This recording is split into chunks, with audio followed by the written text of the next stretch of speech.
those deep balls to Golden's 4.29-second speed. But in all seriousness, what the Packers love about Golden is his versatility. They think he's more than just a deep threat receiver. Now, I asked LaFleur today, as rookie minicamp started, if he's already started to put things into the offense for Golden. And he said, while he hasn't done that, he did during the evaluation process tell general manager Brian Gutekunst, this is how I envision using him. Obviously, Gutekunst must have liked what he heard because he went ahead and drafted him.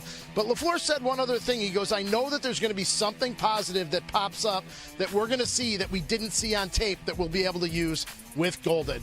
And he's going to start that process here at rookie minicamp when they hit the practice field tomorrow. Now, one note, Laura, about a veteran, the ongoing saga between the Packers and Jair Alexander. They're all pro cornerback. Is he going to play here? Is he going to get cut? Is he going to get traded? LaFleur did say that Alexander was not here this week for the voluntary in-person team activities. That's interesting to note because Alexander did take part last week when they did things virtually. They kept the players away because of all the stuff around here with the draft and logistically. So Alexander was part of the virtual stuff but was not here in person this week. Yeah, really interesting to keep an eye on. Jeremy Fowler has an update on that in just a bit. And I must say, Rob, Lambeau's looking gorgeous today, okay, as you well know.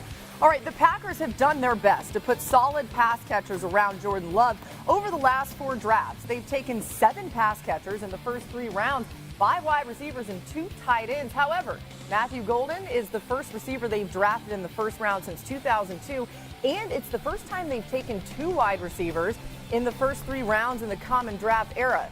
Somebody's going to say, Aaron Rodgers, saying, where was that when I was here? Anyway, Tim, a lot of receivers for Jordan Love. What do you think, though, specifically about the addition of Matthew Golden?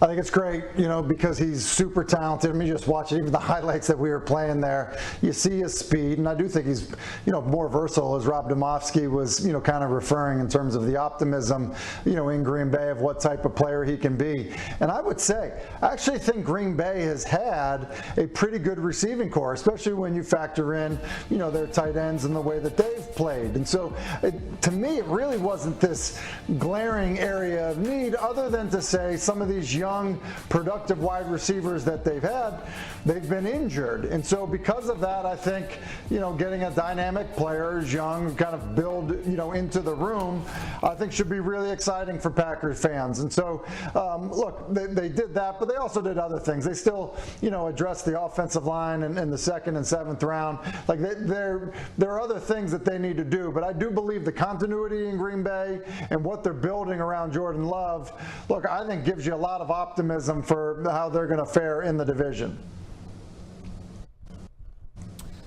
Yeah, listen, Tim brings up a lot of good points. That receiving core is going to be one of the best, one of the more young and dynamic receiving cores in the league. I think defensively, they've continued to add pieces there, and I think that defense needs to continue to elevate. But ultimately, this falls on Jordan Love. And when you talk about Jordan Love, you're talking about a guy who's immensely talented. Sometimes can be reckless with the football. And I think if Green Bay ultimately wants to go to where they want to go and vie for a championship and win that NFC North, I think Jordan Love has to play more consistently. No one has ever questioned the talent that he has, but he just needs to be more consistent. If he can do that with all the pieces that's surrounding Jordan Love, this Green Bay Packers team is as good as anyone. Yeah, D. Wood, the Packers and Jordan Love got help with drafting Matthew Golden in the first round, breaking serious precedent. Hadn't taken a wide receiver since Javon Walker in 2002. Why did they do that? One team source told me he was, quote, too good to pass up, because I was told Golden in the process figured he would be in that sort of 10 to 22 range, as high as the Cowboys number 12. He was considered one of the finalists among the teams that they were shaking out. So he had a top 30 visit with the team. Everything went really. Yeah, and lucky for Jordan Love. I think everyone's going to love what Matthew Golden brings to the table. Now, we promised Jeremy an update on Jair Alexander. You heard what Rob Domofsky said. What are you hearing about him right now? Yeah, Laura, so I was told Alexander and his camp never really expected to be traded, at least up to this point, because in early March around free agency, the team and the players started discussing some options, like, hey, let's leave the lines of communication open. If we can find a trade that makes sense for the team, we'll do that. So the player talked to some teams, the team talked to some opposing teams to see what the market value would be. A lot of those teams had interest, but they wanted to wait until after the draft. And now they're through the draft. There still isn't a lot of momentum for any sort of deal for Alexander, who, despite being a top 10 cornerback in the league for a long time, is due $17.5 million.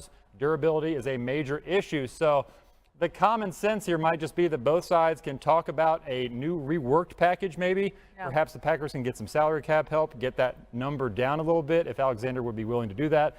Whether he is or not remains to be seen. Again, Rob Demovsky reporting that he was there for virtual meetings that the team had last week during the draft and then has not been here with the voluntary workouts. We'll keep an eye on that. All right, to our next rookie camp going on today. That's in Philly. The defending champs bolstered their defense with Jihad Campbell and 5 other defenders who are all out on the practice field today. Pretty cool. The Eagles entered the 2025 season looking to become the 10th team ever to repeat as Super Bowl champs.